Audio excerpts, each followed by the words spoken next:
kepadanya, demikianlah dilakukannya. Saya buat judul firman Tuhan pada malam hari ini, saudara, berani melakukan perintah Allah. Nuh, saudara dikasih Tuhan,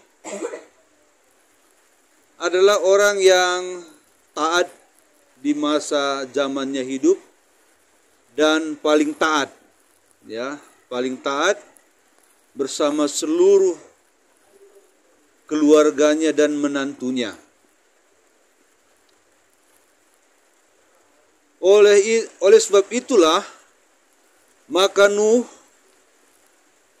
benar di mata Tuhan karena dia sanggup melakukan firman Tuhan, di mana kebanyakan manusia pada waktu itu tidak sanggup dan tidak mampu. Gagal mereka semua.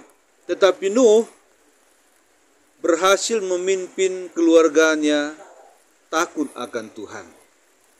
Ini, saudara, perlu kita contoh bagaimana kita bisa taat dan patuh kepada Tuhan dan membawa keluarga kita untuk melakukan kebenaran firman Tuhan. Saudara dikasih Tuhan, Adam dan Hawa di Taman Eden tidak berani melakukan perintah Tuhan karena dia lebih taat kepada suara iblis daripada suara Tuhan. Sedangkan Nuh lebih taat kepada suara Tuhan. Adam dan Hawa lebih taat kepada suara iblis ataupun suara setan. Sehingga, saudara, Adam dan Hawa harus diusir dari Taman Eden. Tetapi Nuh pada waktu itu diselamatkan dari amukan murka Allah, yaitu air bah yang menutup seluruh bumi. Tenggelamlah semua manusia dan mati, tetapi keluarga Nuh selamat. Saudara dikasih Tuhan, memang, saudara, iblis ataupun setan ingin selalu supaya hubungan kita dengan Tuhan itu rusak,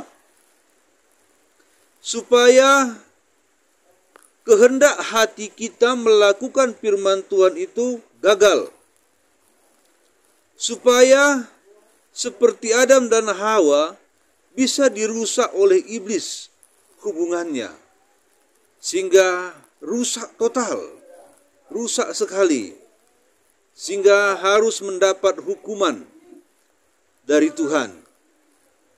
Saudara dikasih Tuhan, saya percaya kita di sini semua mencintai Tuhan lebih dari apapun. Amin, saudara. Lebih dari apapun, ya. Apalagi mencintai Tuhan dibandingkan dengan mencintai iblis. Nah, ini sudah jauh sekali bedanya, ya. Saudara dikasih Tuhan,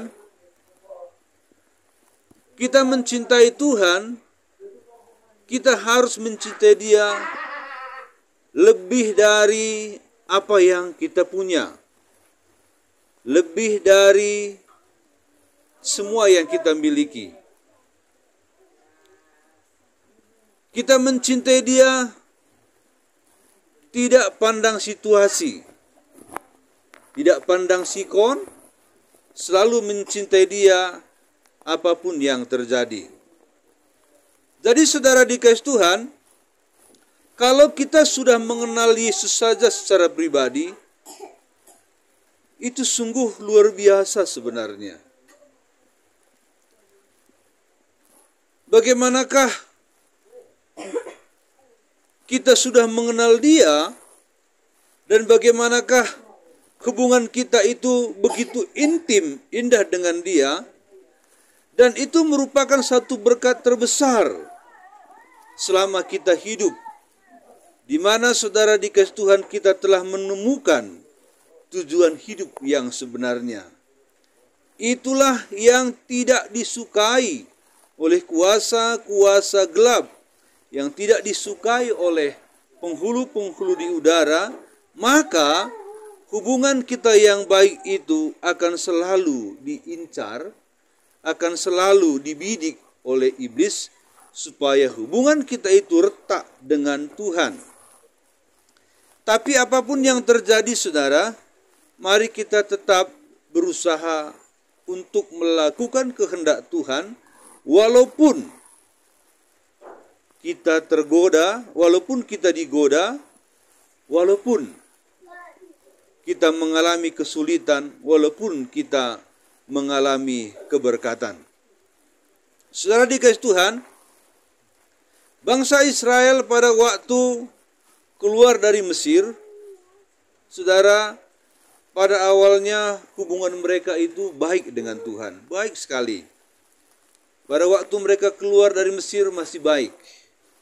Tetapi saudara dikasih Tuhan, di tengah perjalanan mereka mengikut Tuhan di padang belantara, disitulah hubungan itu rusak. Disitulah hubungan itu retak. Disitulah hubungan itu hancur.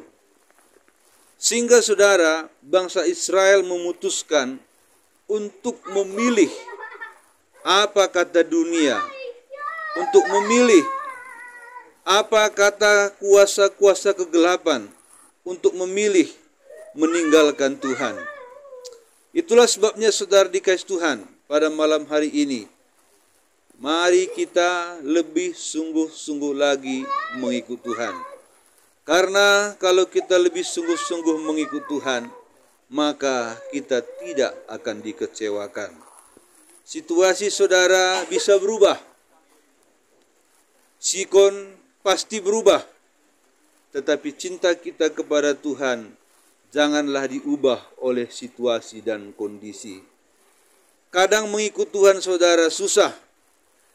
Jangankan mengikut Tuhan, dalam ibadah saja kadang kita bisa menjadi lemah. Ya, kok ibadah hari ini urapannya jauh begitu ya? Kok ibadah minggu yang lalu urapannya jauh sekali? Jamahan Tuhan itu kok lemah sekali, ya, saudara dikasih Tuhan. Tapi apakah karena itu kita tidak akan lagi beribadah? Apakah karena itu kita mengurangi ibadah kita? Enggak kan saudara? Kita kan tetap maju, amin. Terkadang saudara, Tuhan memang sengaja untuk tidak menjamah kita. Ya, betul. Kadang dia ingin supaya kita yang menjamah dia. Kadang dia ingin supaya kita yang mencari dia. Kadang dia ingin supaya kita yang menyentuh hatinya. Bukan dia yang selalu menyentuh hati kita. Bukankah kalau hubungan itu saling memberi? Terkadang Tuhan yang memberi. Terkadang kita yang memberi. Kadang Tuhan saja yang memberi. Kadang kita saja yang memberi. Kadang saling memberi. Saudara dikasih Tuhan, dalam pengiringan kita akan Tuhan, situasi dalam rumah tangga, dalam ekonomi, itu bisa kadang baik, kadang kurang baik, tapi tidak mengurangi niat ibadah kita, amin. Kadang ibadah kita hari Minggu mungkin, malam mungkin saudara, rasanya aduh, kita mau mencurahkan isi hati kita kepada Tuhan pun rasanya ngantuk, ya saudara. Nyanyian pun rasanya kadang kurang menyentuh, firman Tuhan pun kurang menyentuh, ya saudara. Itu bisa saja terjadi dalam ibadah-ibadah kita. Namun walaupun demikian, mari kita tetap ibadah. Haleluya. Ibadah itu penting saudara dikasih Tuhan. Saya bayangkan saudara, kalau saya berdoa 1 jam, 2 jam, enggak selamanya saya nangis di jamaah Tuhan saudara. Kadang saya ngantuk. Apakah saya akan berhenti? Enggak saudara. Kadang saya enggak merasakan jamahan Tuhan. Apakah saya berhenti? Enggak. Saya berdoa terus. Saya menyembah terus karena saya tahu itulah kekuatan saya. Saudara, kalau kita dijamah terus sampai meneteskan air mata sampai gemetar-gemetar, ya saudara, itu kurasa satu hari pun tahan kita, ya kan. Tapi coba kalau Tuhan mundur sedikit.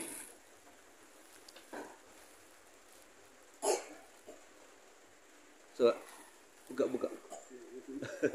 Mari. Tapi coba kalau Tuhan itu menarik hadiratnya sedikit.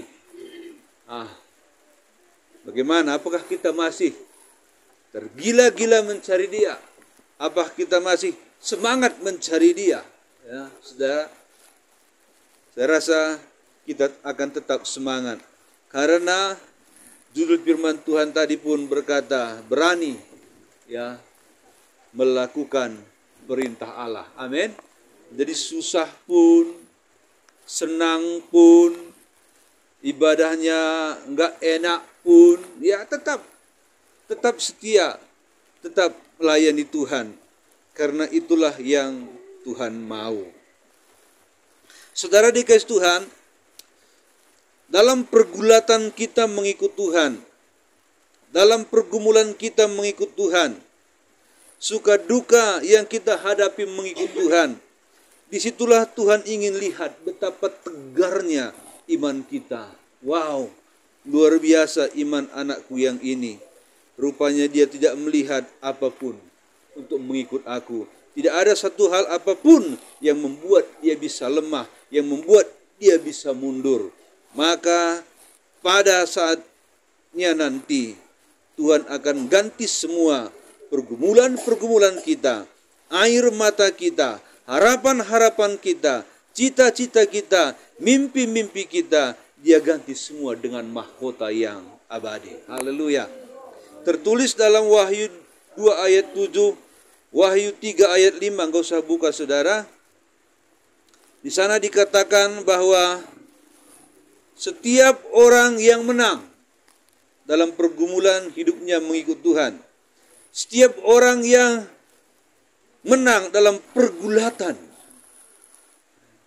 ya, dalam peperangan iman, akan dia berikan satu mahkota yang kekal. Inilah yang menjadi tujuan hidup kita. Haleluya. Memang saudara dikasih Tuhan, di dunia ini kita berjuang, tapi itu sementara. Kita berjuang untuk sementara. Kita dapat atau kita tidak dapat, kita tetap berjuang untuk mahkota yang kekal. Itulah yang abadi saudara. Mari kita dapatkan tujuan hidup ini. Ya, kita sudah dapatkan semua tujuan hidup kita. Pertahankan sama seperti Nuh. Jangan seperti Adam dan Hawa yang gagal. Tuhan memberkati. Kita nyanyi satu nyanyi yang berkata, mataku tertuju padamu. Haleluya.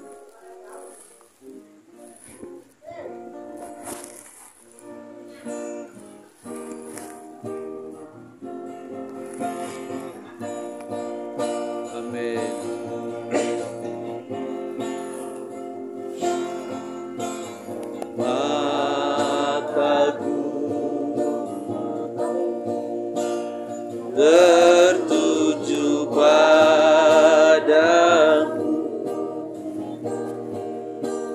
segenap hidupku ku serahkan padamu. Bimbing aku masuk rencanamu,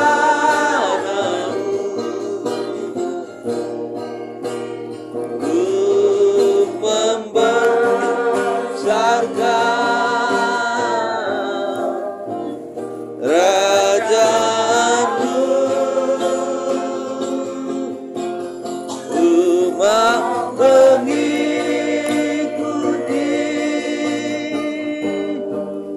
kehendakmu yang baik.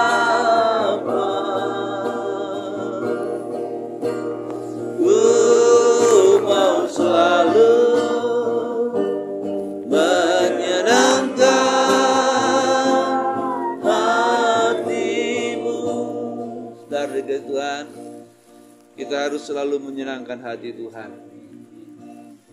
Itu yang Tuhan tunggu. Siapa yang sanggup menyenangkan hatinya? Siapa yang berani melakukan perintah Allah dalam segala situasi? Kalau dalam masa senang, semua kita bisa. Kalau masa susah, inilah yang Tuhan mau lihat. Kita bisa melakukan perintah Allah, berani melakukannya, walaupun bertentangan dengan selera daging kita. Mari kita taat, saudara di Tuhan. Kita angkat nyanyi sekali lagi, sama-sama kita masuk hadirat Tuhan. Mataku tertuju padamu. Haleluya. Mataku tertuju padamu, segenap hidupku ku serahkan padamu.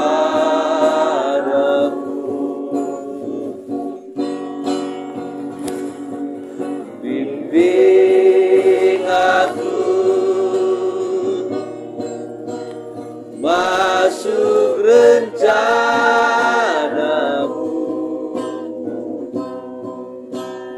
untuk membesarkan